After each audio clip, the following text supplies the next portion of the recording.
Welcome to CashPeek. I'm going to be showing you through how to create a cropping enterprise and into your budgets with outcomes in there as well. So if we go to setup for your business, you'll see your business details, but the enterprise is where we want to be, and we can create livestock enterprises and cropping enterprise. We'll create a cropping enterprise. So we've got livestock and cropping as the options. We've made it a lot easier by allowing you to select a template by cropping fert dollars to hectare or fert by product.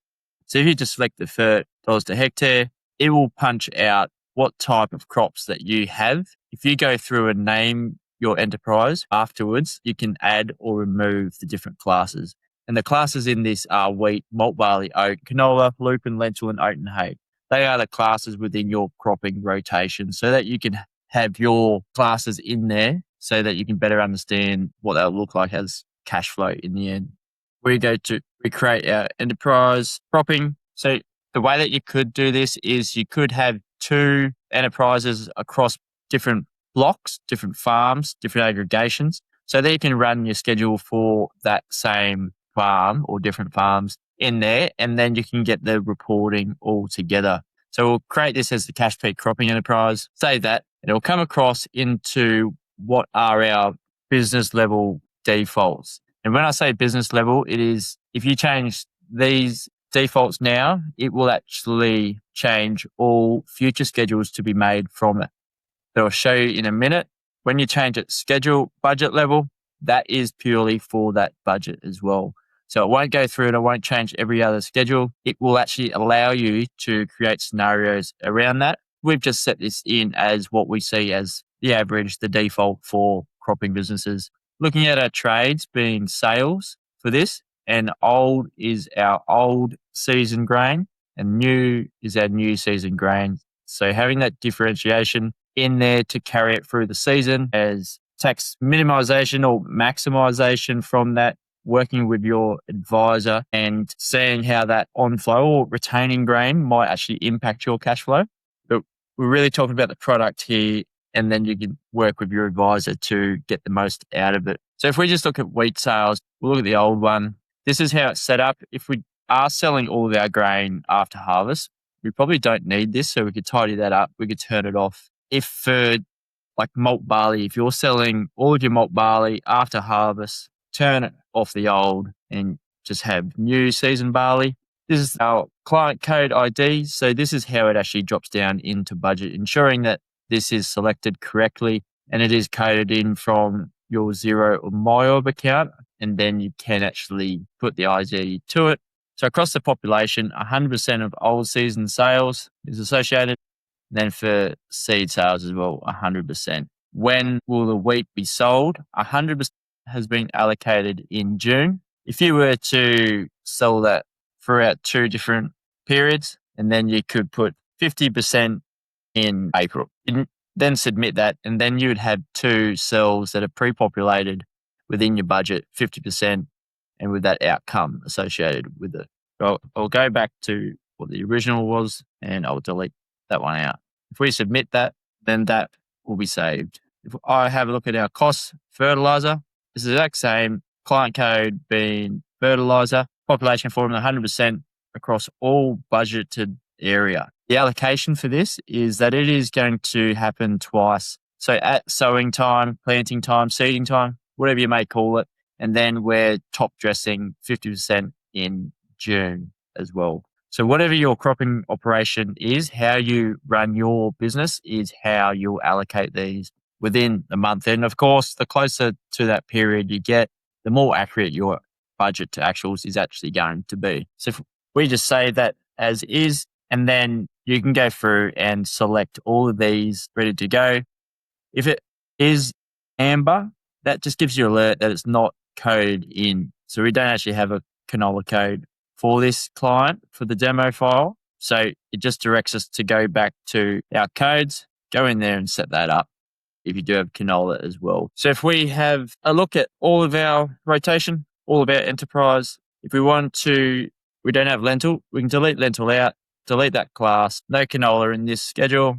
we do want to add a class. What that might be oat and hay, could be loosen, whatever you want it to be. Say that.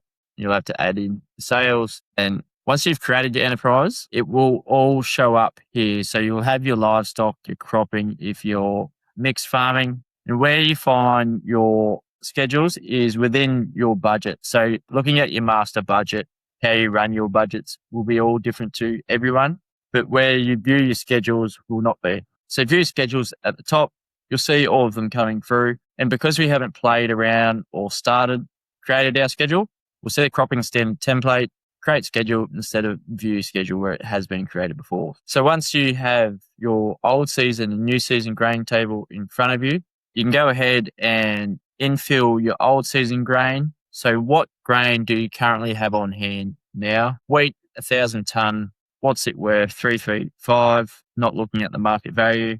Value of that, 335,000. Any wheat feed or wheat feed used? No. Any losses or transfers? If we just put in 5 tonnes of losses between us and the receivable or after harvest. Sales, have we sold any on there? If we sell 500 tonne, grain before harvest is now 495 tonne. So we are scheduling in 500 tonne to be sold, and we'll have to have an allocation of month, but then also what the outcome of that 500 tonnes will be. If I just take you through to wheat sales now, for the old wheat, we allocated 500. For the new wheat, we had 495 remaining. So it's being pushed into the new wheat table. We still have 100% yet to be allocated across the year of when we're selling the 500 tonne. So if we sell 50 in October, either before or after your harvest, carry it through into April, the extra 50. Now, once you've allocated that in your table, we'll have an outcome per class. So per class is old wheat, and also for the new wheat will need to be allocated. So for that old wheat that we're selling in October 26, 250 tonnes, what outcome are we assuming that we will get? We're chasing 350 for our budget, give and take of the variance at the time.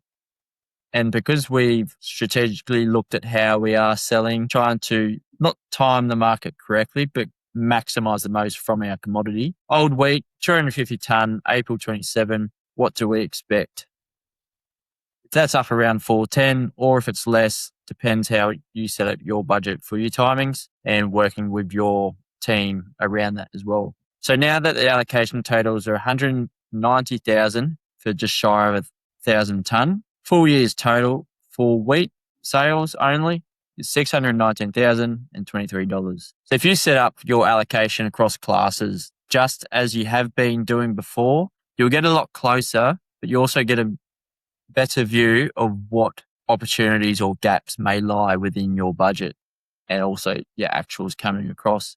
We go back to our schedule, and then you can go through and set up all of your classes in there as well. You'll end up with your totals, total value, and sales, as well as your grain on hand before harvest, which is really important. Coming into harvest, how much storage is available, what do we need to offload, and having a bit of a financial schedule to that can free up some mind space as well. If we look at the new season for wheat, we usually put 2,000 hectares in, malt barley, 1,500, oats, oat and hay, 500 hectares, 5 tonne for wheat, and you can get granular, 6.8 for barley, oats, 4.75. We put 250 hectare to canola. We're looking to achieve 3 tonnes, and how that changes your production as well, coming up with the totals. So if you plug in what you have been doing as a scenario, and then that can be for 26, 27 coming ahead. If you haven't set up one for this year as well,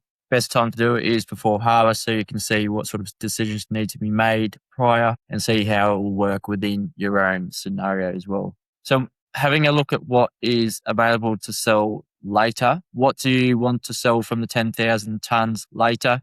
So if you want to look at tax maximization, your compliance, but also for your profitability, your cash flow, do you want to retain 2,000 tonne? So that will bring down your available to sell 8,495. That 495 had been carried across from the old season coming into the new season grain table. Grain on hand now after selling is 2,000 tonne. That is shifting sell later into grain on hand. Grain end price, what will that be? 375.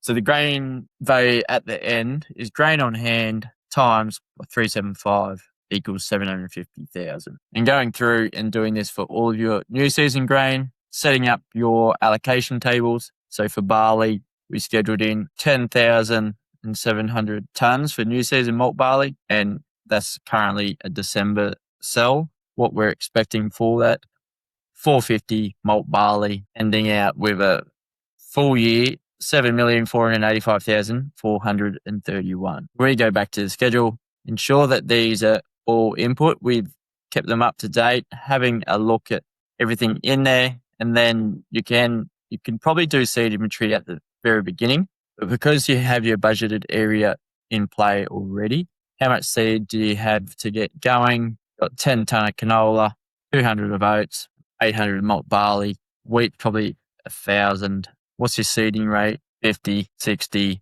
2.5, 80 for oats. Going through, seeing what seed is left prior to harvest, seed kept, seed at the end, what the price of the seed is, and retaining that value at the end. So looking at the gaps within your system, total seed needed is 100 tonnes. 90 tonnes, oat barley. We have 200 of seed. We'll have 100 needed, so we'll have to purchase 100 tonnes. So if we look at seed inventory for wheat, the seed at the start, we have 200 tonnes, 750 per tonne seed at the start. Its value is 150,000.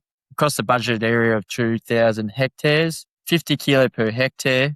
Total needed is 100 tonne. Seed purchased 100. Seed sales, if you have a surplus, so we have 200 tonne left over after harvest. If we sell 150, take into account any losses, just a manual 5 tonne. Seed left prior to harvest, we'll have 45 tonne. That could be carried over to next year, or if you really want to utilise it, you could sell the remainder for seed sales. If you did want to keep some seed, you'll have it here, and then the seed at the end, how many tonnes you'll have. Price at the end, because we haven't kept any seed and we'll have to buy in fresh for next year, we'll have $700 price.